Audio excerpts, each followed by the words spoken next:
지난주에 이어서 우리 애굽의 10가지 재앙에 대해서 말씀을 나누겠습니다. 어제 저희 아이들이 이제 6개월 동안 학교 다니고 방학을 했습니다. 공식적으로는 금요일날 방학을 하는데 어제가 이제 마지막이었더라고요. 오늘은 쉬는 날, 내일은 이제 상 받는 애들이 학교 가는 날. 저희 아이들과는 상관이 없고요. 이제 금요일날 이제 졸업식이 있고 그런 것 같아요. 근데 참 아이들이 여기 와서 6개월 동안 참 잘 견뎠다, 버텨줬다. 들리지도 않는데 학교에 가고 또 거기서 버티고 이렇게 한 게 참 너무 고맙더라고요. 어제 이제 그래서 아이들을 이제 픽업을 갔다 같이 오는데 둘째가 아빠 나 이렇게 6개월 동안 학교 잘 다녔는데 해줄 말 없냐 이렇게 물어보더라고요. 그래가지고 대견하다, 참 대견하다 이런 얘기를 해줬습니다. 그리고 나서 아이들이 집에 왔는데 집에 와 있던 아이들이 다 너무 피곤했던지 4명이 다 낮잠을 자는 거예요. 많이 긴장했겠죠. 긴장했는데 이제 그걸 이제 한 학기를 다 마무리했으니까 참 그러다 보니까 긴장해서 그런지 다 아이들이 잠을 자는데 저도 마음이 갑자기 확 풀리더라고요. 나도 이제 끝난 것 같은. 그래가지고 어제죠. 어제 오늘 수요 예배를 안 하면 안 될까? 나도 쉬면 안 될까? 이런 마음이 들었는데 밤에 이제 정신을 차리고 그래도 준비해야지 이런 생각이 들었습니다. 지난주에 이제 제가 말씀 모세와 바로의 능력 대결, 이 영적 대결에서 말씀을 드렸는데 어떤 분이 그러시더라고요. 목사님, 지난주 그 강의, 그 말씀이 이 진도가 나간 거냐고 물어보시더라고요. 나간 게 맞습니다. 서론을 얘기하다 끝나서 그런 거지. 이제 앞에 들어가려고 얘기하다가 이 얘기가 이제 본론이 되고 결론이 돼서 지난주에는 좀 길어졌는데 그 말씀이 전제가 돼야지 오늘의 말씀을 나눌 수 있는 거예요. 모세가 바로 앞에 신이 되는 거, 엘이 되는 거, 하나님의 대행자, 대리자가 되는 거, 말씀의 권세와 성령의 능력을 갖고 나가서 싸울 때만이 이제 오늘 이 10가지 재앙을 이제 모세가 하나님을 대신해서 그 이스라엘 백성들을 구원할 수 있는 목자의 사명을 감당할 수 있기 때문에 그 부분을 강조하다 보니까 지난주 그냥 1시간 다 했습니다. 오늘은 이제 10가지 재앙에 대해서 이제 구체적으로 좀 살펴보려고 하는데요. 먼저 여러분 프린트물 보시면요, 출애굽기 7장에서 11장에 구조적 이해가 있습니다.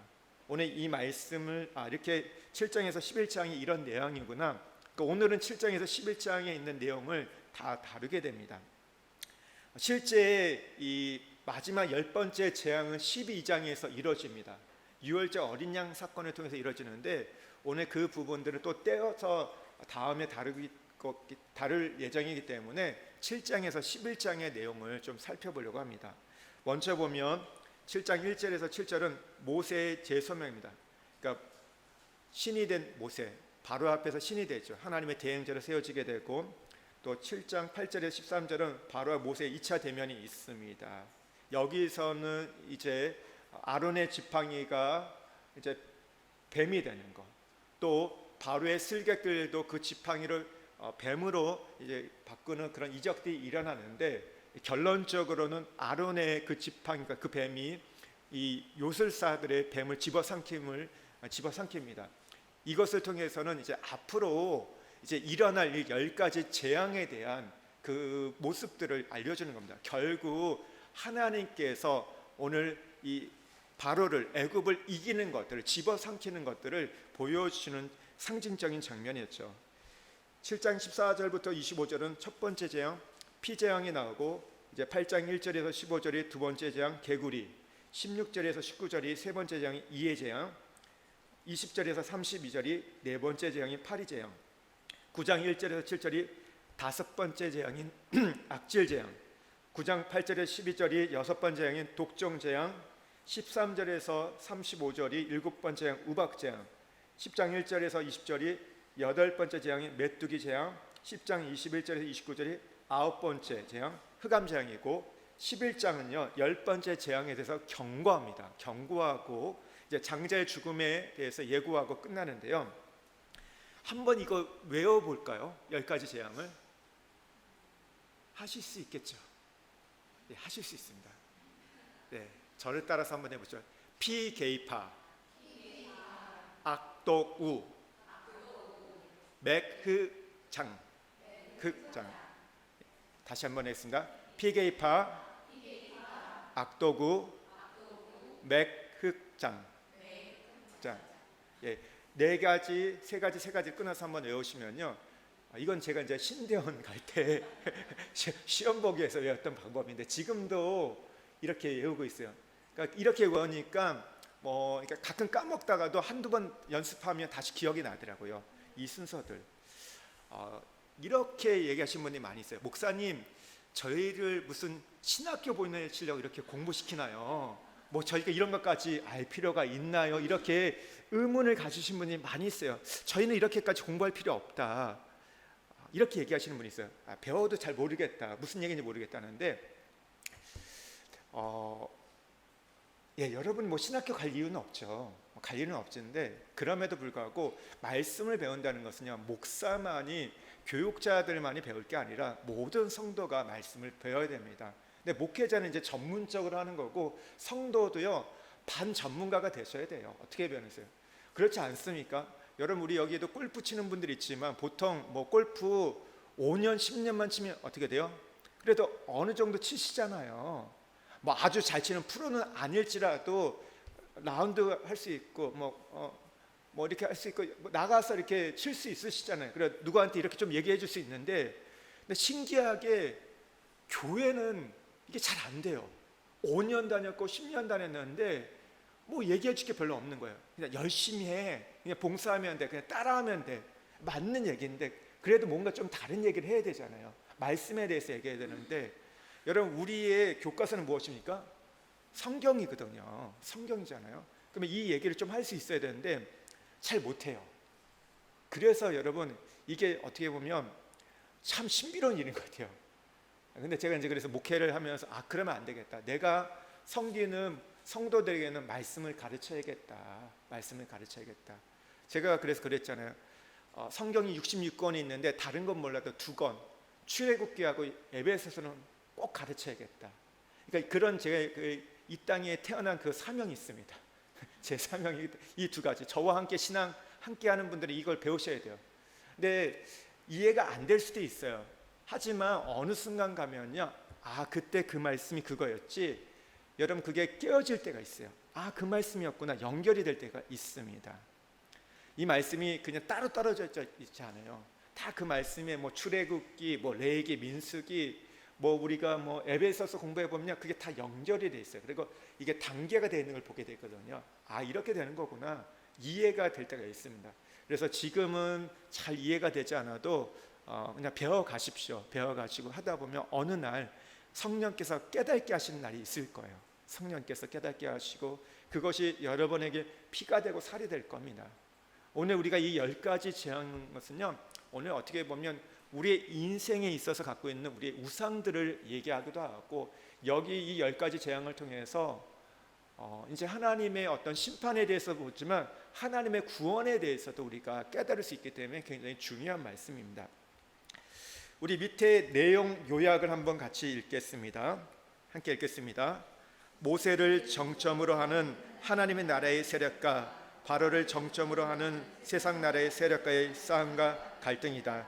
정치적 싸움이나 혹은 강대국에서 약소국을 해방시키는 육적 싸움이 아닌 하나님의 나라와 사탄의 왕국, 하나님을 신뢰하는 믿음의 사람들과 사탄을 숭배하는 악한 자들의 힘싸움을 벌이는 전쟁이다. 때문에 이 싸움은 육적 싸움이 아닌 영적 싸움임을 확실히 알 수 있다. 뱀으로 변한 모세의 지팡이가 바로 술격의 뱀을 잡아먹는다는 것은 하나님께서 앞으로 투쟁의 결과가 어떻게 전개될 것인가를 보여준다. 이것은 단지 어떤 정치적인 어떤 해방의 싸움만이 아니라 이것은 영적인 싸움입니다. 하나님 나라와 사탄의 나라의 싸움이에요. 두 세력 간의 두 우두머리의 싸움이기 때문에 오늘 여기는 반드시 승패가 갈라져야 되고 여기는 휴전이 없습니다. 회색지대가 없습니다. 반드시 누군가는 이기고 누군가는 패해되는, 누군가는 살고 누군가는 죽어야 하는, 그때만이 이 싸움이 끝나는 싸움이에요. 근데 이것은 눈에 보이는 싸움이 아니라 눈에 보이지 않은 영적 싸움이기 때문에 오늘 이 말은 무엇을 또 의미하냐면, 우리가 애굽의 10가지 재앙을 깨닫기 위해서는 영적인 눈들이 열릴 때 가능하다는 것이죠. 영적인 눈이 열릴 때. 오늘 이제 좀 더 내용을 구체적으로 살펴보겠습니다. 이제 10가지 재앙의 특징을 살펴보면요, 이 10가지 재앙들은요, 가면 갈수록 강도가 강해집니다. 강도가 강해져요. 그리고 두 번째는요, 이스라엘 백성과 애굽 백성 간의 구별이 일어납니다. 재앙을 내리는데 어느 순간부터는요, 하나님께서 애굽에게만 재앙을 내리시고 이스라엘 백성에게는 재앙을 내리지 않는 구별들이 일어납니다. 그리고 세 번째는요, 종교적인 의미에서는요, 우상을 멸하시고 하나님만이 참 하나님을, 참 신인 것들을 증명하는 것들을 보게 됩니다. 이 10가지 재앙이 적극적인 의미에서 보면요, 첫 번째는 이런 거예요. 하나님께서 자기를 계시하는 거예요. 온 천하에 나와 같은 신이 없음을 알게 하려 합니다. 출애굽기 9장 14절 말씀이고요. 내 이름이 온 천하에 전파되게 하려 합니다. 오늘 하나님께서 이 10가지 재앙을 통해서 하나님께서 자기를 드러내시는 거예요. 하나님은요, 하나님의 백성을 통해서, 교회를 통해서 하나님을 드러내시지만, 그러나 하나님은 스스로, 여호와이신 하나님은 스스로 자기를 드러내시는 분인 것을 기억하셔야 돼요. 하나님 그렇게 말씀하시죠. 너희들이 나를 찬양하지 않으면 이 땅의 돌을 통해서, 이 땅의 자연을 통해서라도 나를 찬양케 할 거라고 말씀하셨어요. 하나님은 자기를 드러내시는 분이에요. 자기를 계시하는 분이고, 소국적 의미에서는요, 이방 신들을 멸하는 거예요. 세상의 신들을 심판하는 거. 오늘 그래서 출애굽기 12장 12절에 보면요, 모든 신에게 벌을 내리리라. 그러니까 이 10가지 재앙을 보면요, 다 이것들이 애굽의 신들이었어요. 세상의 신들에 대해서 하나님께서 심판하는 것들을 보게 됩니다. 그러니까 애굽의 신의 대표적인 게 이제 나일강 신들, 짐승들을 숭배했던 것들, 태양신에 대한 오늘 징벌을 내리는 것들을 보게 됩니다. 이 10가지 재앙의 결과는 뭐냐면 바로가 굴복합니다. 사탄이 굴복하게 되고 이스라엘 백성, 하나님의 백성들은 애굽에서 해방되는 것, 세상에서 구원을 받는 것이 이 10가지 이 재앙의 내용입니다. 두 번째, 그러면 10가지 재앙의 구체적인 의미들을 살펴보고자 하는데요, 이 10가지 재앙과 관련된 애굽의 신들, 거기 표를 보시면요, 재앙의 종류가 10가지가 나와 있고 그에 관련된 신들이 있습니다. 표를 만들어놨는데 이게 자료를 좀 찾아보니까 약간 다른 경우가 있어요. 그 신들에 대해서 어떤 자료에서는 이 신이라 얘기하고 다른 자료 조금 다르게 나오는데, 대체적으로 여기 있는 부분들이 거의 이제 비슷하게 정리는 되어 있습니다.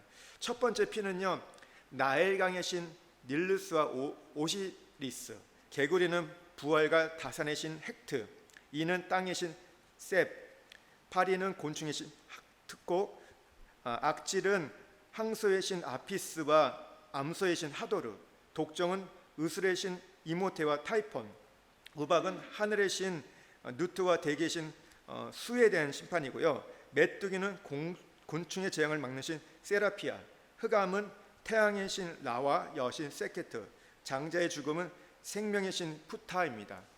오늘 이 10가지 이 신들, 이 애굽의 신들에 대한 내용을 조금 더 이제 구체적으로 살펴보려고 합니다.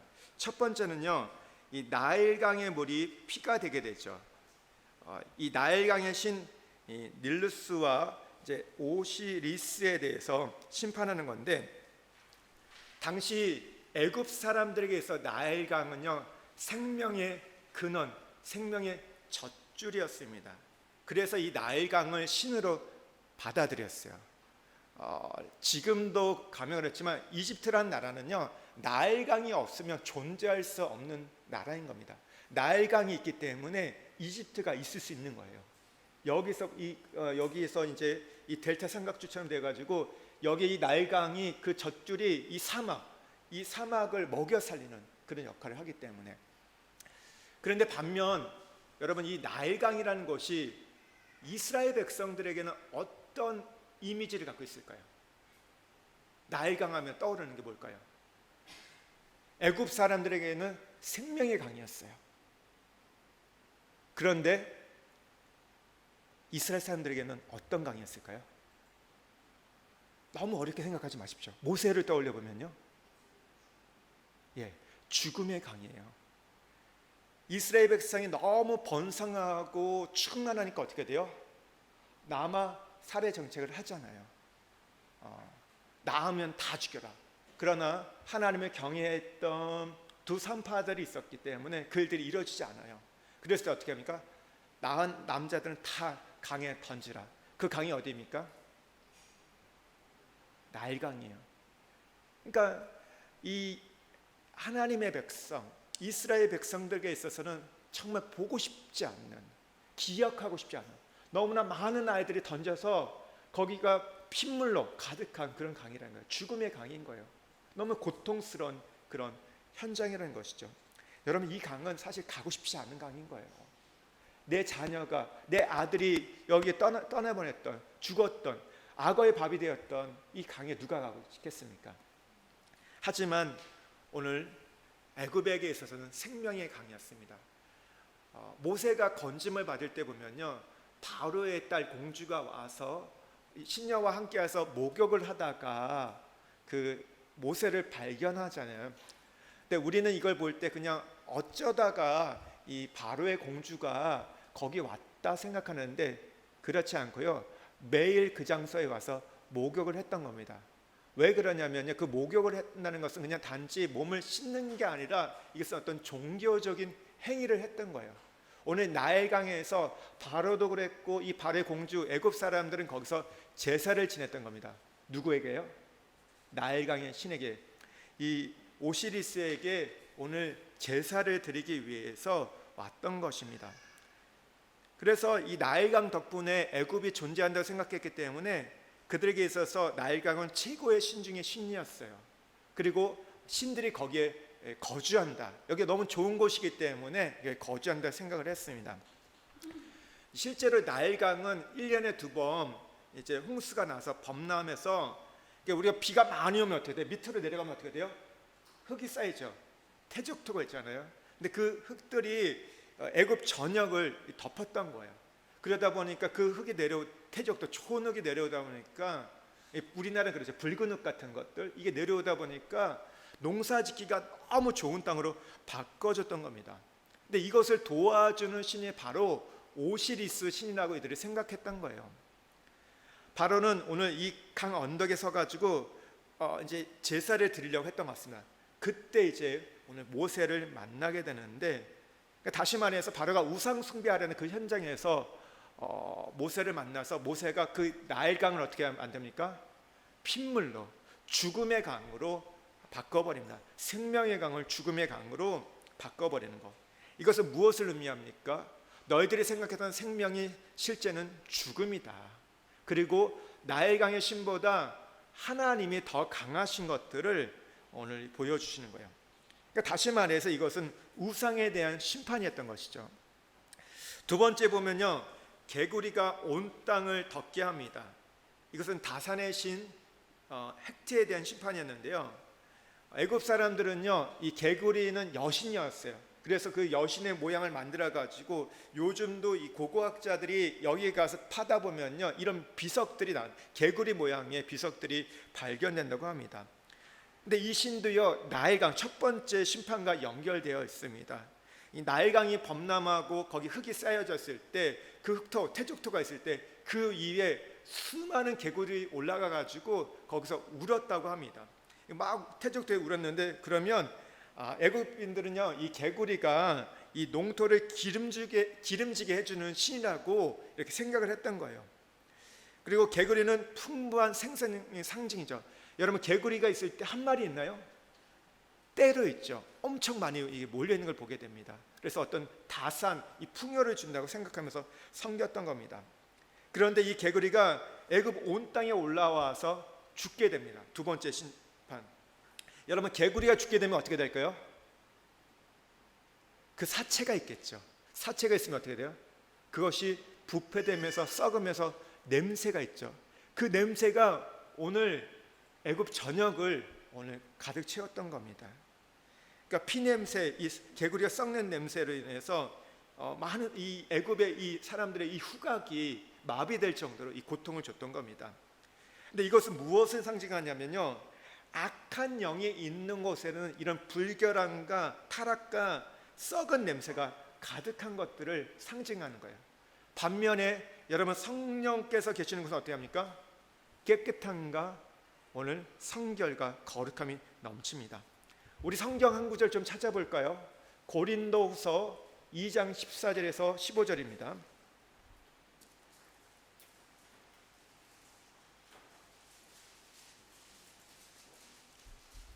신약성경 고린도후서 2장 14절에서 15절입니다.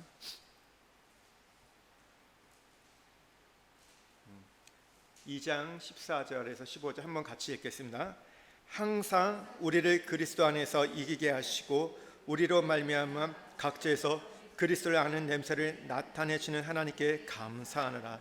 우리를 구원받은 자들에게나 망하는 자들은 하나님 앞에서 그리스도의 향기니. 오늘 사도 바울이 이 성도들의 정체성을 뭐라고 얘기하고 있죠? 그리스도의 향기라고 합니다. 하나님 앞에서 그리스도의 향기. 성도는요, 무색무취하면 안 됩니다. 어떤 존재가 된다고요? 어디를 가든지 그리스도의 향기가 드러나야 돼요. 우리가 안 믿는 사람, 처음 만난 사람들한테 갔을 때도 내가 그리스도인인 것들을 드러낼 수 있어야 돼요. 뭔가 향기가 나는 거예요. 여러분, 그렇지 않습니까? 우리가 집에서 향수를 바르고 나가면 그 향수가 사람들이 맡게 되잖아요. 그것처럼 오늘 우리에게는 그리스도라는 그 향수가, 그 향이 우리 안에 있어서 그것이 다른 사람들에게 보여야 돼. 저분은 교회 다니는 것 같아. 예수 믿는 것 같아. 뭔가 다른 것 같아. 뭔가 다른 냄새가 나. 이런 것들을 우리가 보여야 한다는 거죠. 그런데 가면 저 사람 가면 썩은 냄새가 나, 악취가 나. 그러면 안 되겠죠. 그 사람에게 뭔가 좋은 게 있고 밝은 게 있고 뭔가 행복한 게 있고 뭐 긍정적인 그런 게 있어, 힘이 있어. 이런 우리가 향기를 나타내야 한다는 겁니다.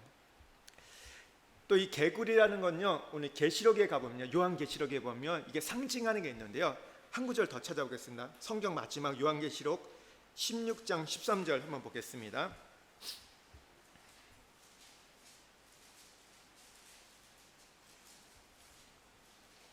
(16장 13절이요) 함께 읽겠습니다. 또 내가 보매 개구리 같던 새 더러운 영이 용의 입과 짐승의 입과 거짓 선자의 입에서 나오니. 개구리 같은 새 더러운 영이 나와요. 용의 입과 짐승의 입과 거짓 선지자들 입에서 나오니. 그러니까 여기서 개구리는 더러움이 더러움의 어떤 도덕적 의미를 가지고 있고 악한 영을 상징하는 것을 보게 됩니다. 오늘 두 번째 심판은 이런 악한 영들에 대한 심판이었던 겁니다. 이 첫 번째 재앙에서는 반응을 보이지 않았던 바로가 두 번째 재앙에서는 반응을 해서 이제 내 백성을 보내라고 여호와께 제사를 드리라고 이렇게 얘기합니다. 그런데 모세의 강구로 이제 냄새가 사라지게 돼요. 그랬을 때 마음이 싹 변하죠. 언제 그랬냐 하면서 좀 숨을 쉬게 되니까 다시 마음이 완강해져서 이스라엘 백성을 보내지 않습니다. 그럴 때 세 번째 애굽 온 땅의 티끌이 이로 바뀌게 됩니다. 이 재앙이 내리게 돼요. 그것은 애굽 땅의 신 세브를 향한 심판이었는데요. 이 세 번째 심판은요, 첫 번째, 두 번째 재앙과 다르게 경고가 없었어요. 첫 번째, 두 번째 재앙할 때는 너 이런 심판 내릴 거야 경고했지만 세 번째는 경고 없이 심판하십니다. 왜 그랬을까요? 이스라엘 자손 풀어주겠다 해놓고 풀어주지 않았기 때문에, 약속을 어겼기 때문에 경고가 없었던 겁니다. 이 아론이 땅에 티끌을 치자 그것이 이로 변화되어 가지고 사람들과 가축의 몸에 이게 달라붙게 돼서 귀찮게 한 겁니다. 그러면서 온갖 이 질병을 옮기게 됐는데, 여러분 우리가 집에서도 그냥 있다 보면 빈대 같은 거 있잖아요. 빈대 있으면 어떻게 됩니까? 굉장히 가렵잖아요. 물고 그러면 굉장히 힘들고 그러는데, 그 티끌이 2로 됐다고 생각해 보죠. 어마어마한 이런 어떤 빈대 같은 것들이, 모기가 이제 사람을, 이제 가축들을 물기 시작합니다.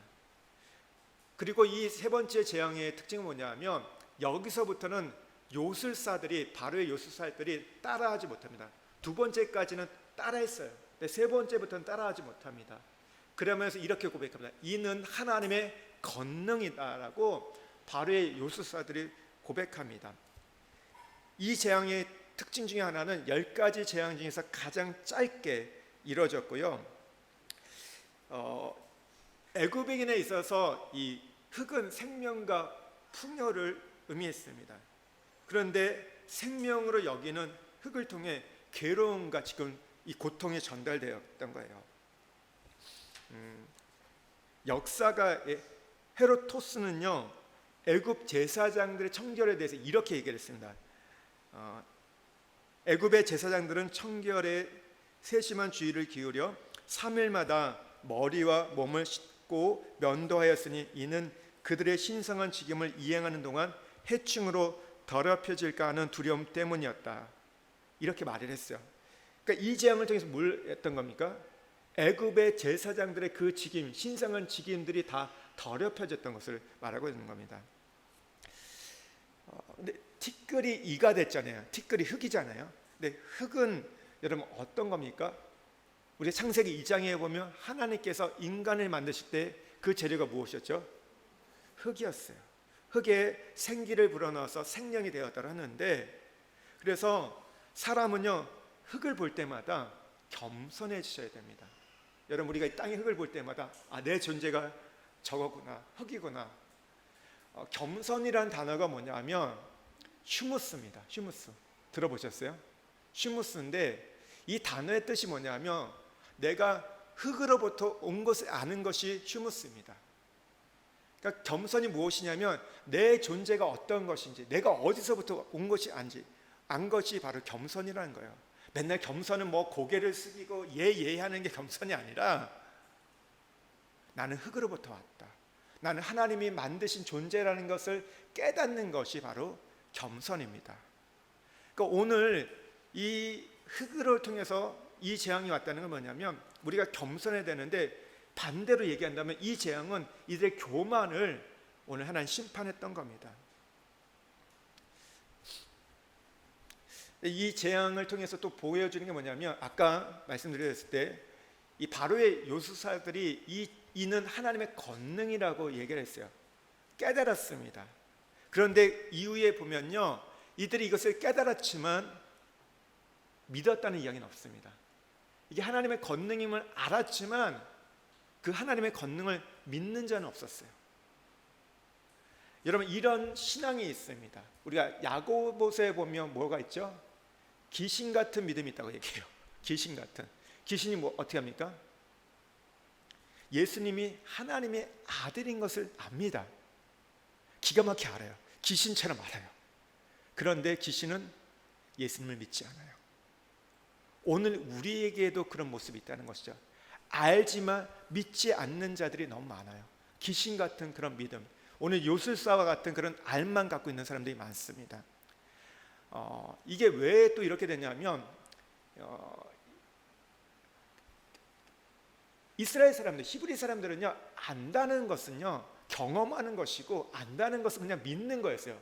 아는 것은 있고 믿는 거예요. 근데 우리는 뭐예요? 아는 것 따로 믿는 것 따로, 그러니까 지식 따로 믿음 따로 되어 있기 때문에 이게 문제가 되는 겁니다.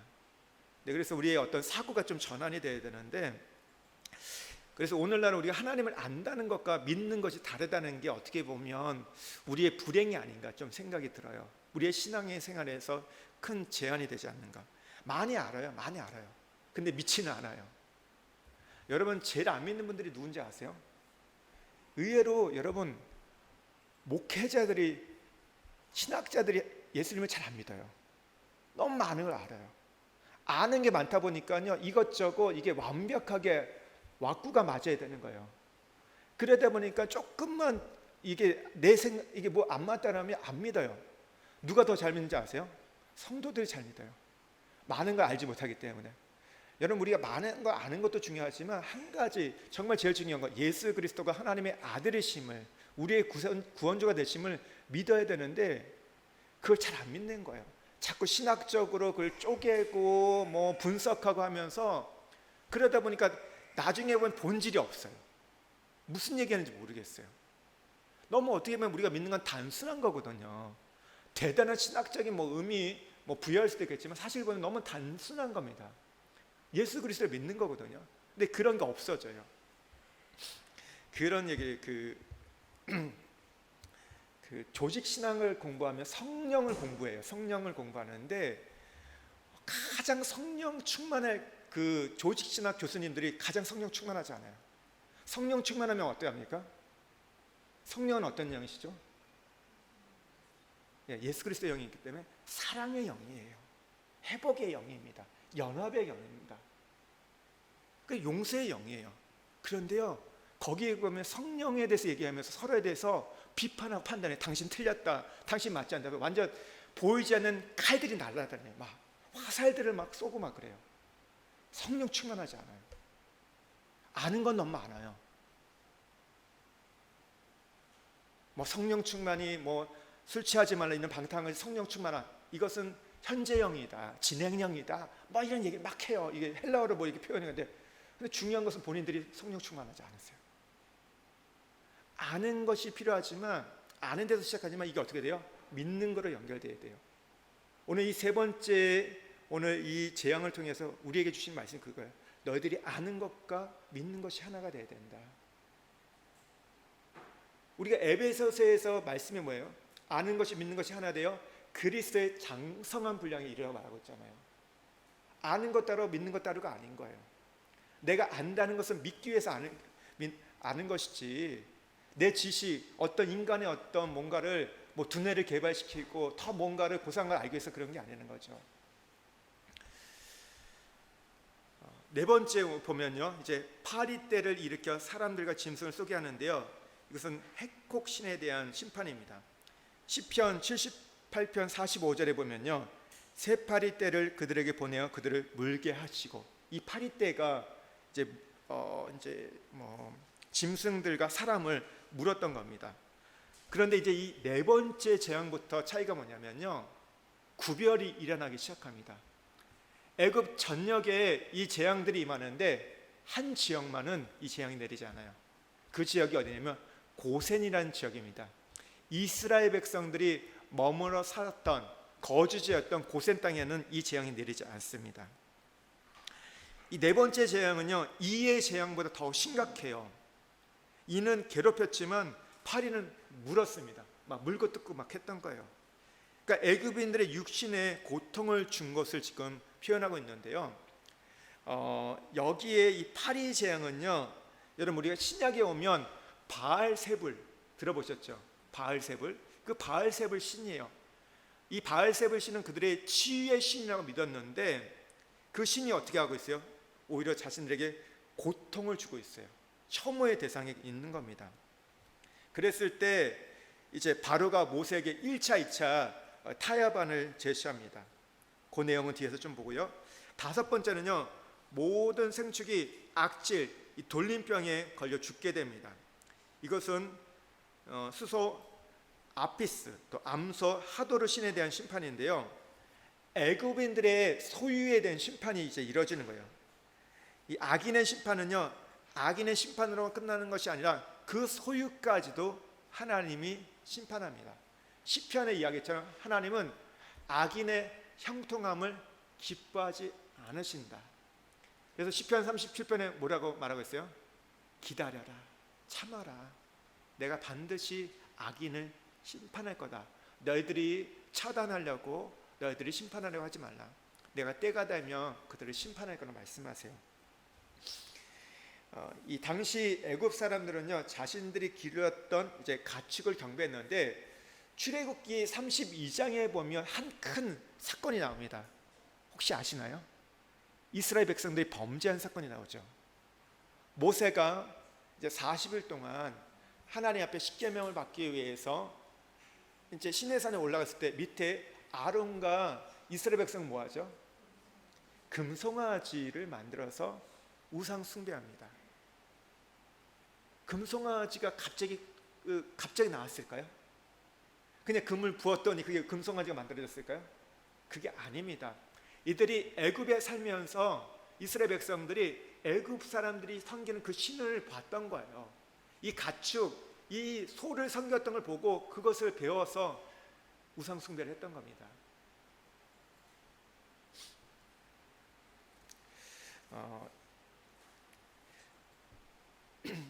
근데 이 악질로 인해서 결국 심판에 보면 애굽의 가축들이 죽게 되지만 하나님께 이스라엘 백성들의 가축은 하나도 죽지 않게 하세요. 생명의 주관자가 하나님을 보여주는데 여기서 우리가 중요한 게 있습니다. 라인을 잘 타는다는 거, 줄을 잘 세운다는 게 여기서 나오는데요. 잘못된 주인을 만나면요, 가축도 죽게 돼요. 가축이 무슨 잘못이 있습니까? 근데 그 집에서 난 태어났고 그 집에서 살았고 그 애굽인이 주인인데 주인 잘못 만나다 보니까 그 주인이 심판받을 때 같이 심판을 받게 되었던 거예요. 여러분, 우리가 거짓된 신을 숭배하게 되면요, 우상을 숭배하게 되면요, 하나님이 우상을 심판할 때 우리도 함께 심판을 받을 수 있다는 거. 그래서 줄을 잘 쓰셔야 돼요. 라인을 잘 타셔야 돼요.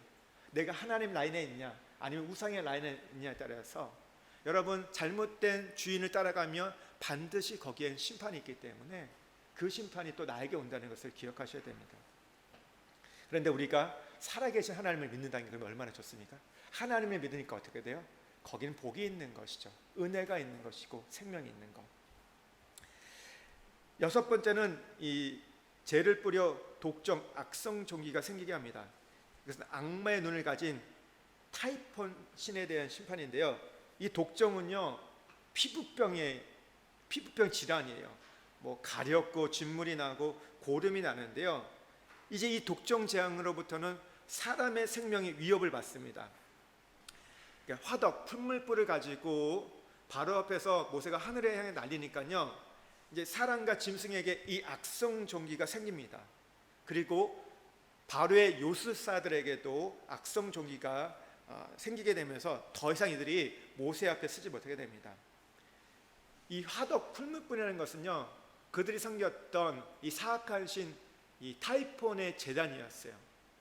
그리고 히브리인들이 보면 뭐 1장에 보면 벽돌 가마를 만들었다고 하잖아요. 바로 그걸 지금 얘기하는 건데, 그러니까 여기서 지금 화덕은요, 우상 숭배했던 곳이에요. 그러니까 죄를 자행했던 그곳에 하나님 심판한 겁니다. 근데 이 여섯 번째 재앙도요, 세 번째 재앙과 더불어서 경고 없이 하나님께서 심판하세요. 일곱 번째 재앙은요, 하늘에서 우박이 내리게 하시는데요, 대기의 신 쉬를 심판하는 거예요. 우레소리와 함께 하늘에서 불과 같은 이제 우박 덩어리가 떨어지게 됩니다. 여러분, 우리가 여기 자카르타에 있다 보면 비가 올 때 보면 엄청난 그 군둥, 우리 천둥 소리가 있잖아요. 그런 소리와 함께 우박이 내리는 거예요. 그런데 여기서도 보면요, 고센 땅에는 내리지 않았어요. 고센 땅에는 내리지 않았어요.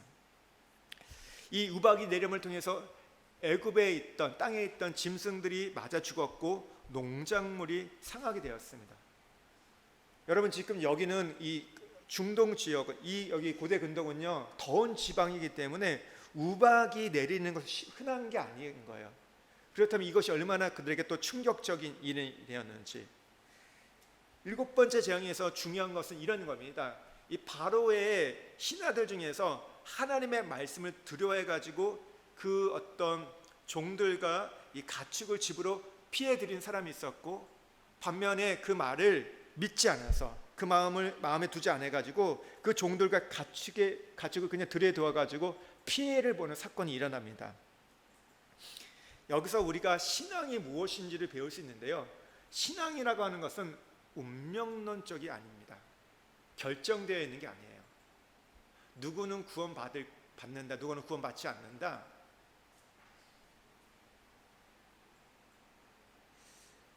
우리 이런 거 갖고 많이 논의를 하거든요. 얘기를 해요. 꼭 보면요, 뭐 하나님 누구에게 복 주실 것을 그냥 결정한 것처럼 얘기해요. 그냥 우리가 이게 정해져 있는 것 같아요. 그런데 그런 신앙은요, 불교의 신앙이죠. 윤회론적 신앙, 돌고 도는 거, 뭐 업보다 하면서 그냥 그걸 받아들여야 하는데, 여러분 기독교의 신앙은 개척하는 겁니다.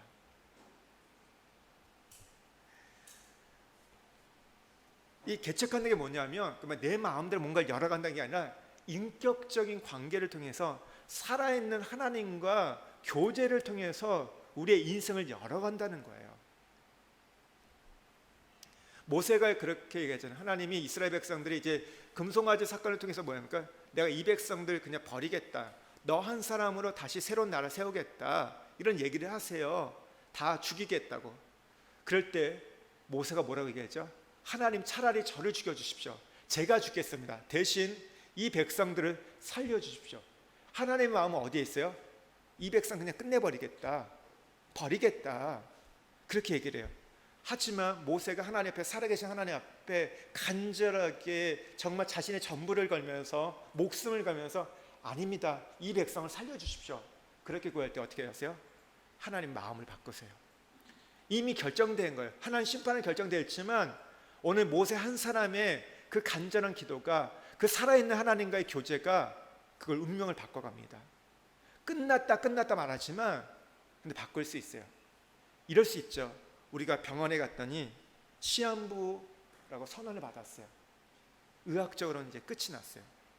그런데도 우리는요, 살아계신 하나님을 믿기 때문에 우리는 도전해 볼 수 있는 거예요. 세상은 끝났다고 말해요. 더 이상 할 게 없다, 사기라고 말하고 말기라고 말하면서 몇 개월 이렇게 얘기합니다. 그런데 놀랍게도 우리 어떤 분들 간증이 들어보면요, 이제 끝나는 것처럼 했는데 하나님이 살려주셨어요. 근데 그 생명이 5년, 10년, 20년 가는 거, 의학적으로 설명되지 않은 불가능한 거. 왜 그게 가능할까요? 생명의 주관자가 하나님이시기 때문이에요. 여러분, 살아있는 관계, 우리가 하나님의 말씀을 듣고 우리가 나갈 때 그게 바뀔 수 있다는 거. 난 이렇게 정해져 있어, 내 운명이 이래, 내 삶은 이제 이런 거야, 내가 이런 남편 만났고 이런 집안에 있기 때문에 나는 이것밖에 안 돼, 나는 이제 나이가 이 정도니까 이제 할 수 없어. 근데 성경에 보면 누가 있어요? 누가 나오죠? 갑자기 모세가 나오죠. 또 누가 나옵니까? 갈렙이 나오고. 보면 이게 뭐 이제 더 이상 못할 것 같아 보이는데 그렇지 않아요. 여러분, 우리의 신앙은 결코 고착화되어 있지 않습니다. 운명론이 아니에요. 바뀔 수 있습니다. 새롭게 변화될 수 있음을 기억하셔야 돼요. 이제 7번째 재앙부터는요, 이제 나머지 3 재앙은요, 이 모든 심판의 근원지가 하늘로 바뀝니다. 하늘로 바뀌게 되는데, 애굽을 지탱하는 4가지 기둥이 있다고 합니다. 4가지 기둥. 첫 번째가 나일강, 또 하나는 바로, 또 하나는 땅, 그리고 마지막 하나는 하늘이에요. 이 4가지가 애굽을 지탱하는 거였는데, 결국 이 4가지가 뭐냐면 다 신들에 대한 이야기예요. 애굽의 신들에 대한 이야기인데, 이제 이 7번째부터는 하늘에 대한 부분이에요. 8번 보면요, 메뚜기로 푸른 곡식을 먹게 합니다. 그러니까 곡식을 지켜주는 신 세라피스를 심판하는 건데, 우박이 내리니까 많이 이 농작물이 상했습니다.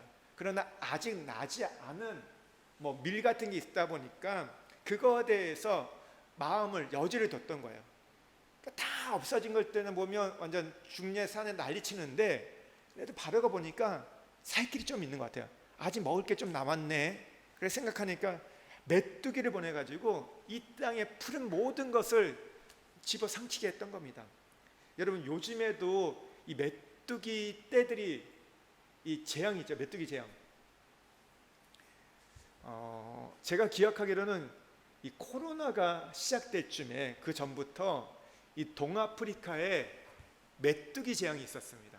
제가 왜 기억하냐면, 그때 제가 있었던 교회에서 우간다로 이제 몇 분이 단기 선교를 가게 되는데, 이 코로나가 함께 맞물렸어요. 근데 이걸 가야 되냐 말아야 되냐 막 이렇게 저희 논의하고 있었는데, 코로나가 이제 시작되다 보니까 이제 그때는 사실 공항에 사람들이 없었어요. 사람들이 공항에 나가면 막 카메라에 찍히고 막 그럴 때였거든요. 막 그런 상황이었기 때문에 저희는 코로나 때문에 좀 가는 걸 다음에 미루자 뭐 이런 얘기를 했는데, 뭐 현지에서도 이제 선교사님이 이제 교회가 알아서 결정하십시오 하는데, 이 선교사님은요 코로나가 별로 중요한 게 아니었어요. 뭐가 중요하냐면 메뚜기 떼가 지금 동아프리카를 휩쓸고 있기 때문에 혹시나 이 메뚜기 떼가 올까봐 굉장히 걱정을 하신 거예요. 왜냐하면 거기는요 지금 코로나 걸렸는지 안 걸렸는지 모르는 거예요. 키트가 없기 때문에 검사도 안 되기 때문에 사람들이 그런 거 이 사람 걸렸는지 안 걸렸는지 모르는 그런 상황이었던 거예요. 대신 근데 메뚜기 떼가 어떻게 되면 그 동네를 다 휩쓸고 가는 거예요. 다 휩쓸고 가니까 혹시나 그 왔을 때 굉장히 큰 피해를 볼 수 있기 때문에, 그러니까 어느 지역을 보여주는데 진짜 뭐 그 차 위로 뭐 사람들 서 있는데도 막 지나가는데 지나갈 때마다 뭐 옥수수 밭이나 뭐 이런 게 다 완전 황폐해지는 것들을 보여주는데, 그럼에도 불구하고 가기로 결정을 했어요. 갔는데 어떤 일이 났을까요? 다행히 팀들이 갔을 때 그날은 메뚜기 떼가 오지 않는 거예요. 근데 며칠 지나고 왔는데 완전 싹 쓸고 지나갔던 것들. 그것처럼 지금 이 메뚜기 떼가 남아있는 모든 이 풀을 다 먹었던 겁니다. 황폐케 되었던 거예요. 그랬을 때 세 번째 타협안을 제시합니다. 그랬을 때 이제 9번째 재앙이 이제 캄캄한 흑암 재앙이 3일 동안 온 애굽을 이제 덮게 되는데요. 태양신 라에 대한 심판입니다. 애굽에게 있어서 뭐니 해도 최고의 신은 태양신이었습니다. 라였어요. 그래가지고 이들은 바로를 태양신의 아들이라고 주장을 했습니다. 그러니까 그만큼 가장 위대한 신, 가장 으뜸이 되는 신이었거든요. 근데 그 신에 대해서 오는 심판했다는 것은 그들의 가치관이 다 흔들리는 거예요. 가장 최고의 신이 3일 동안 사라진 거잖아요. 흑암을 덮어버리니까. 이것을 통해서 이제 하나님께서 오직 하나님만이 참신인 것들을 선포하고 드러내셨던 것이죠. 그래서 여기서 이제 네 번째 타협안을 제시하면서 바로가 이런 얘기입니다. 너 다시 나 보지 말자. 너 보면 이제 죽일 거야. 이렇게 협박을 합니다. 모세도 난 당신 이제 더 이상 볼 일이 없다고 이렇게 얘기를 하면서 끝나게 됩니다. 그리고 나서 이제 10번째 이제 장자를 죽이는 재앙이 11장에서 예고가 되고, 6월절 어린 양 사건을 통해서 문설주 임박마다 피를 바르는 가정에는 그냥 패스오버 했지만, 6월절 했지만 그렇지 않는 가정에는 그 애굽에 있는 그 첫 번째 나왔던 모든 것들, 남자 그리고 이 가축들이 다 죽임을 당하게 됩니다. 생명의 신 푸타에 대한 심판인데, 그러니까 하나님만이 생명과 죽음의 주인인 것을 보여주셨던 거예요. 다 죽였던 거죠. 이 아까 말씀드릴 때 바로가 태양의 신의 아들이라고 얘기했잖아요. 그래서 왕위를 이어받는 장자는요, 여기도 신처럼 여김을 받는 자였던 거예요. 근데 그 신이 이제 죽게 되는 거였죠. 이 흑암, 나머지 두 번째 마지막 두 가지 재앙, 흑암 재앙하고 죽음의 재앙을 통해서 애굽을 지탱했던 모든 신앙, 그 모든 신들을 깨뜨리고 하나님만이 참 하나님인 것을 보여주셨던 겁니다. 출애굽기 12장 12절에 보면요, 애굽 땅에 있는 모든 처음 난 것을 다치고 애굽의 모든 신을 내가 심판하리라. 나는 여호와라. 민수기 33장 4절, 뭐 출애굽기 18장 10절과 11절에도 이렇게 나온 것을 보게 되고요. 근데 이것을 통해서 결론이 이런 겁니다. 10가지 재앙이라는 게 믿지 않는 자에게는 심판이에요. 저주입니다. 하지만 믿는 자에게는 하나님의 은혜고 하나님의 구원의 소식이라는 거예요. 여러분, 우리가 구원이라는 것이 있을 때 뭐 갑자기 뭔가 기적이 일어나고 대단한 일이 일어나가지고 좋은 일이 일어나서 우리를 뭐 초청할 것처럼 생각하지만, 그러나 오늘 이것을 볼 때는요, 그렇지 않아요. 어떻게 보면 참 어려운 일들이 있지만, 이런 재앙들이 있지만, 그것 가운데 어떻게 해요? 구원받을 자들 하나님께서 보호하시고 지켜주심을 통해서 마침내 6월절 어린 양 사건을 통해서 구원해 주신 것들 보게 됩니다. 여러분, 똑같은 사건이에요. 똑같은 재앙입니다. 그러나 한쪽은 심판이지만 한쪽은 구원이 된다는 것. 여러분에게는 어떻습니까? 이 땅에서 일어나는 재앙들이 여러분의 심판이고 저주입니까? 아니면 이것이 하나님께로 나가게 하는 은혜의 길인지 구원의 길인지를 우리가 보셔야 돼요. 세 번째는요, 이 10가지 재앙에 대한 바로의 반응이 나오는데요. 완고하고 위약하고 완강해지고 타협안을 제시하고 이런 것들을 보게 됩니다. 그리고 마지막에 바로가 이제 굴복하는데요. 완고함이 가장 많이 나와요. 바로의 그 재앙들 때 그 반응들을 보면 이게 바로의 어떤 영적 상태이기도 하는데, 여러분 우리 마음이 이렇게 완강하고 완고해지지 않도록 조심해야 돼요. 언제 그러면 완강해지고 완고해지냐? 강팍해질 때는요, 다를 때가 아니라 죄를 짓고 회개하지 않으면 마음이 굳어집니다. 여러분 땅에도 비가 내리지 않으면요 굳어져요. 근데 비가 내리면 어떻게 해요? 땅이 부드러워집니다. 그러니까 우리가 하나님의 은혜를 꾸준히 지속적으로 받아야지 우리의 마음이 완고해지지 않는 거예요. 은혜를 받지 않고 그냥 가면요 우리의 마음이 완고해지고 강팍해집니다. 그러면 어떻게 돼요? 하나님의 말씀을 들어도요 반응하지 않아요. 하나님의 말씀을 들어도요 바로처럼 후회는 해요. 심각해지면 후회를 해요. 그러나 회개는 하지 않습니다. 후회와 회개의 차이가 무엇입니까? 후회는 내가 잘못했다고 얘기해요.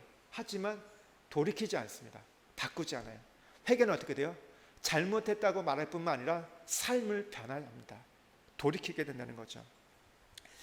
네 번째, 이 바로의 출애굽의 방해 정책을 보면요, 이 10가지 재앙 속에서 이 바로가 이스라엘 백성들을 가라고 5번 말을 하지만 그때마다 타협안을 제시합니다. 이게 뭐냐면 우리가 예수를 처음 믿게 될 때, 예수를 믿게 될 때 사탄이 우리에게 하는 타협, 이 어떤 방해 정책인데요. 첫 번째가요, 이 땅에서 희생을 드리라. 그냥 세상에 있는 모습 그대로 교회 다니고 예수 믿어라. 옛생활 옛모습 바꿀 필요 없어. 술, 담배, 제사 하는 거 무슨 문제야. 우리가 보면 이런 부분에 카톨릭은 굉장히 관대하잖아요. 근데 기독교는 어떻게 돼요? 못하게 하잖아요. 여러분 술, 담배가 죄인가요? 죄가 아닌가요? 예를 들어서 이런 얘기를 한번 들어볼게요. 제가 우리 성도들 신방 갔는데 같이 밥 먹으러 갔어요. 근데 믿지 않는 남편이 있어요. 근데 거기서 남편분이 술 한잔 한다고 하면 제가 어떻게 할까요? 한번 그런 상황을 한번 상상해 보시고요. 어떻게 할까요, 제가요? 네? 어떻게 아무리 술을 드셔도 목사 앞에서 이렇게 술을 드십니까? 제가 그렇게 할까요? 아니요. 제가 그분한테 맥주 한 잔을 따라 드릴 거고 저는 콜라 한 잔을 따라서 짠! 할 겁니다. 왜요? 술 먹는 게 죄가 아니거든요. 그리고 믿지 않는 분들한테는 술을 먹냐 안 먹냐 이렇게 그 얘기 아무리 해봤자 소용이 없는 거예요. 이건 신앙의 부분에서 우리가 죄냐 아니냐 부분으로 다루는 게 아니거든요. 그 문제가 안 되는 거예요. 그러니까 그런 모습들. 그러니까 이거는 큰 사실의 문제가 아니에요. 근데 옛날 모습, 그는 가치관들과 그 모습 그대로 사기쳤던 모습 그대로 그냥 교회 나와도 돼. 그러니까 그건 아닌데 그렇게 가라는 거예요. 두 번째는 뭐예요? 너무 멀리 가지 말라고. 이게 좀 광신도 되지 말라고, 미치지 말라고. 융통성 있게 믿어야지. 좀 신앙생활하는데 너무 고지식한 거 아니냐. 적당주의 필요하다. 이런 거 얘기해요. 근데 성경은 이런 것을 미지근한 신앙이고 덥든지 차든지 하라고 말씀하셨거든요. 여러분 음식이 언제 제일 부패하죠? 뜨거울 때 음식이 부패하나요? 찰 때 음식이 부패하나요? 그렇지 않죠. 미지근할 때 가장 많이 부패해요. 그래서 그냥 적당주의로 가라는 거죠. 세 번째는 뭐예요? 너희 장정만 가서 여호와를 상해라. 혼자 믿어. 신앙은 강요하는 게 아니야. 가정의 평화가 중요하기 때문에 자녀들에게도 믿지 않는 배우자에게 전도하지 말라는 거예요. 맨날 너 전도하다가 문제 일어나지 않냐. 예수 믿으라고 얘기하기 때문에 그냥 알아서 때가 되면 믿을 거니까. 이게 사탄의 전략이에요. 여러분, 부모가 자식에게 줄 수 있는 가장 큰 선물은요, 어떤 재산, 지식, 재능이 아닙니다. 하나님을 두려워하고 섬길 수 있는 신앙을 자녀에게 물려줄 수 있다면 여러분은 가장 큰 선물을 자녀들에게 준 거예요. 그러니까 예수 믿게 하는 거예요. 그런데 한 걸음 더 나가서 하나님을 두려워하고 섬길 수 있는 신앙을 주는 거. 여러분, 두려워하는 게 무엇입니까? 이게 부정적으로 겁내는 건데 그런 거죠. 하나님이 계시기 때문에 내가 함부로 살 수 없구나. 우리 코람도 얘기했잖아요. 하나님 앞에서. 여러분, 경찰 앞에서 대놓고 죄짓는 분 있으세요? 경찰이 있으면 막 가다가도 속도 줄이고 혹시 내가 안전벨트 매고 있나 돌아보고 그러잖아요. 나를 살펴보고. 이게 잘못된 게 아니에요. 그 삶을 살아야기 때문에, 그렇게 운전하기 때문에 안전을 지킬 수 있는 것처럼, 그러니까 하나님을 두려워할 수 있는 신앙, 우리가 경외라고 얘기하거든요. 그게 필요합니다. 정말 하나님을 두려워할 수 있는. 그러면요, 인생이 함부로 가지 않아요. 하나님 나를 보고 있구나. 네 번째는요, 양가소는 남겨두고 사람만 가라. 재물은 두고 가는 거죠. 껍데기만 가는 거. 그러니까 물질로 꼭 하나님 섬겨야 되냐, 이 얘기예요. 근데 성경은 우리에게 몸과 마음만이 아니라 우리가 가지고 있는 모든 것을 가지고 하나님을 섬긴다 말하고 있어요. 거기에는 물질도 포함되어 있습니다. 다섯 번째는요, 이제 바로가 600 쓴 거, 이제 군대를 몰고 와가지고 죽이려고 하죠. 그런데 그들이 다 어떻게 됩니까? 홍해에 수장됩니다. 그러니까 세상의 것을 갖고 우리를 죽이겠다고 위협하는 거예요. 너 예수 믿으면 끝장나. 너 가만두지 않겠어. 너 회사에서도 어떤 곳에서도 가만두지 않을 거야. 이렇게 위협을 하는 겁니다. 이게 사탄의 전략이에요. 근데 우리가 이것을 대비해야 되죠. 이거에 대해서 얘기를 해야 되는데 시간상 오늘 이거 그냥 넘어가서, 지난번에 제가 한번 이거 얘기한 적이 있었기 때문에 넘어가고요. 그럼 10가지 재앙의 목적이 뭐냐? 첫 번째는 하나님의 권능을 이 공개적으로 이 세상 가운데 드러내기 위해서입니다. 두 번째는 오늘 하나님의 백성에 대해서 이 잔인한 처살에 대한 것들에 대한 이 이방 신들에 대한 하나님의 심판. 그러니까 세 번째도 이제 우상 숭배에 대해 내린 하나님 심판이고요. 네 번째는 하나님이 모든 신 중에서 가장 최고임을, 신중의 신임을 보여주는 것. 또 다섯 번째는 이게 창세기 12장 3절의 말씀이에요. 하나님께서 오늘 내 백성을 저주하며 그들을 저주한다는 그 말씀을 이뤘던 겁니다. 여섯 번째는 이 재앙은 하나님의 목적을 위해서 점진적으로 이루어집니다. 하나님의 목적이 뭐냐면 회개하고 돌이키라는 겁니다. 내가 기회를 줄 테니까. 하나님 몇 번 기회를 주세요? 10번의 기회를 주시는 거예요. 회개하고 돌이켜 구원을 받으라는 건데, 이 10가지 재앙을 점진적으로 이 과정을 정리해 보면 크게 4그룹으로 나눌 수 있습니다. 3그룹으로도 나눌 수 있고 4그룹으로 나눌 수 있는데요. 첫 번째 피 개구리 이는요, 이 애굽인들의 생활의 안락을 해방한 거였습니다. 그래서 이들에게 어떤 염려와 불안, 근심으로 마음의 평화가 무너졌고, 두 번째 파리, 그 다음에 심한 돌림병, 악성종류는 가축과 사람에게 심각한 피해를 입힙니다. 소유물에 문제가 생기고 마음에 의지했던 것들이 무너지는 겁니다. 세 번째는 우박, 메뚜기, 흑암은요, 환경이 파괴되기 시작합니다. 하나님의 손에 의해서 항폐되고 삶의 기틀이 이제 무너지는 겁니다. 마지막 네 번째는 처음 난 것이 죽게 되죠. 기대감이 단절되는 거예요. 복의 대물림이 단절되는 거. 생각해 보십시오. 장자가 죽는다는 거. 어떻게 보면 그 가정의 모든 것들이 무너진 것 같은 그런 상황이 되는 거죠. 그래서 여기서 선택의 기로가 이제 우리가 장자권 상신이냐, 하나님의 상속자가 될 거냐, 이런 결단이 우리가 필요하고요. 이제 7번째 보면요, 이 10가지 재앙의 구절을 보면 3, 3, 3, 1, 1의 구절이 되어 있습니다. 3, 3, 3, 1의 구절. 그러니까 이렇게 이 재앙을 나눌 수 있는 건데요. 첫 번째 3가지 재앙은요, 이 재앙은 애굽인과 이스라엘이 동일하게 이 재앙을 경험합니다. 이건 왜냐하면 죄에 대한 싹이기 때문이에요. 교만과 더러움에 대해서 이거는 애굽인만 아니라 오늘 이스라엘도 갖고 있기 때문에 이거에서 동일하게 심판이 이루어집니다. 근데 두 번째 재앙은요, 두 번째 3은요, 여기서부터는요, 네 번째 재앙이죠.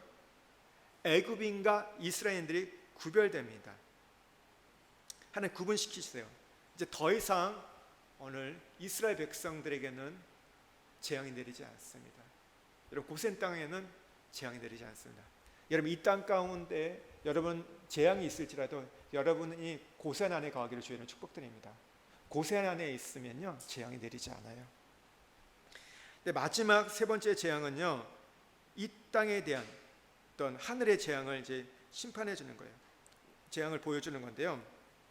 그러니까 이 구절을 보면요, 세 번째, 여섯 번째, 아홉 번째 재앙에는 경고가 없이 이루어져요.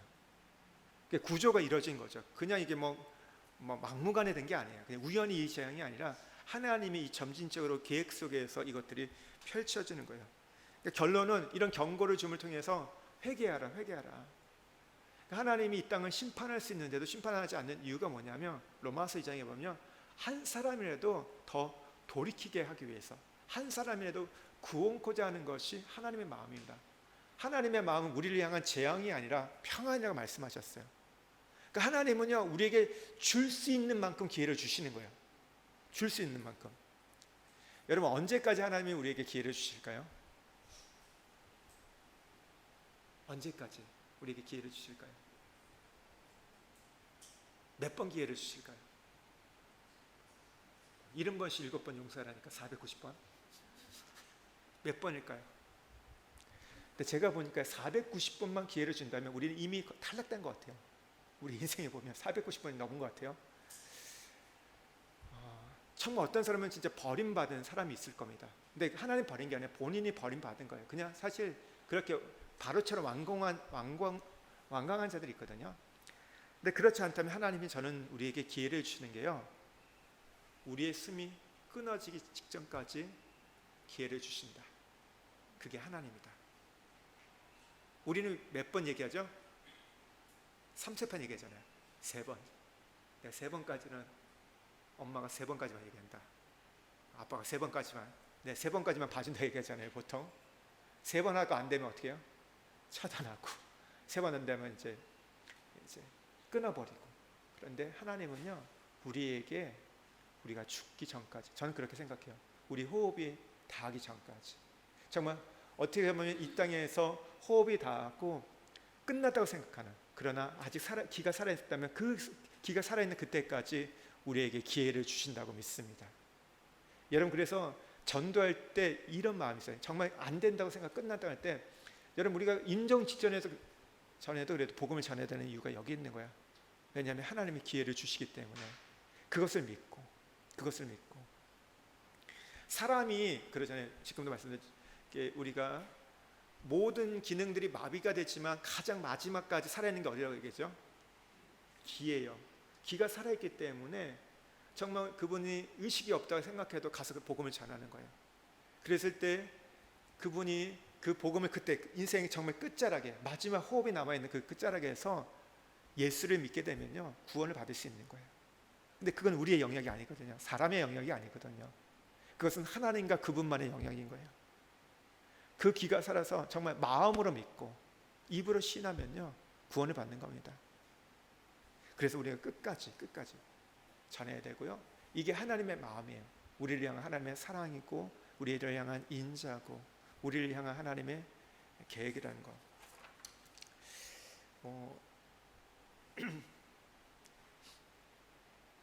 여덟 번째는 이제 10가지 재앙의 내향적인 통일성이 있다는 거예요.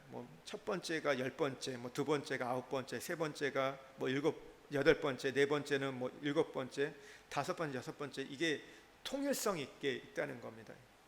그러니까 이게 여기 성령의 내적인 의도가 있음을 우리에게 말해주는 거예요. 그냥 우격다짐으로 이게 이루어진 게 아닌 거예요. 다 이게 이 재앙에 하나님의 의도가 있고 우리에게 말씀해 주는 것, 그 재앙이 결국은 이제 실현되는 것들을 우리에게 보여주는 겁니다. 여러분 이 재앙이 우리가 그냥 보면 무서운 거예요. 두려운 겁니다. 그러나 믿는 자에게 무엇입니까? 여기에 숨겨져 있는 하나님의 은혜가 있습니다. 구원이 있습니다.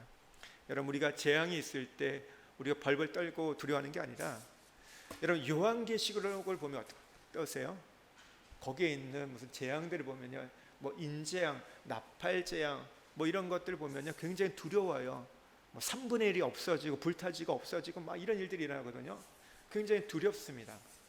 그런데 여러분 요한계시록은요 우리에게 두려움을 주는 책이 아닙니다. 요한계시록의 결론은 뭐냐면 소망입니다. 소망이에요. 소망인 거예요. 믿는 자에게 소망을 주시는 거예요. 믿지 않는 자에게는 두려움이지만 믿는 자에게는 소망, 우리에게 새 하늘과 새 땅, 새 예루살렘에 대한 환상과 비전과 꿈을 주는 것이 요한계시록입니다. 여러분, 우리가 이 재앙을 통해서 하나님의 그 사랑과 그 은혜와 그 구원의 놀라운 하나님의 그 뜻을 발견해 가기를 소망합니다. 우리 같이 기도하겠습니다.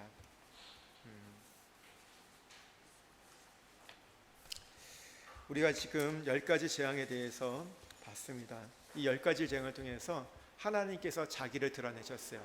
그리고 이 땅에 있는 헛된 신들에 대해서는 심판하셨어요. 하나님이 이 10가지 재앙을 통해서 애굽의 우상들을 깨뜨리셨는데 그 이유가 무엇입니까? 이스라엘 백성들을 구원하기 위해서요. 이스라엘 백성들을 애굽에서 건져내기 위해서 하나님께서 이 무시무시한 일들을 나타내셨던 겁니다. 여러분, 그래서 이 땅 가운데 재앙이 있을 때, 저주 같은 게 있을 때 오늘 우리가 고센 땅 안에 있으면요 보호를 받게 됩니다.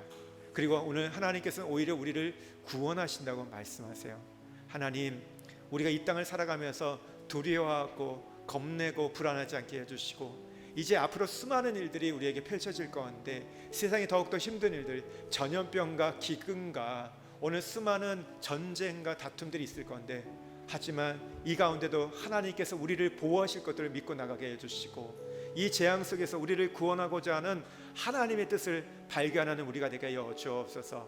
그래서 하나님, 구원하심이 보좌에 계신 하나님과 어린 양에 있다고 고백하고 찬양할 수 있는 우리 신앙이 되게 해주시고, 하나님께서 10가지 재앙을 통해서 하나님 계속해서 우리에게 기회를 주시는데 우리가 돌이키게 해 주시고, 하나님 우리가 계속해서 전도할 수 있게 해 주십시오.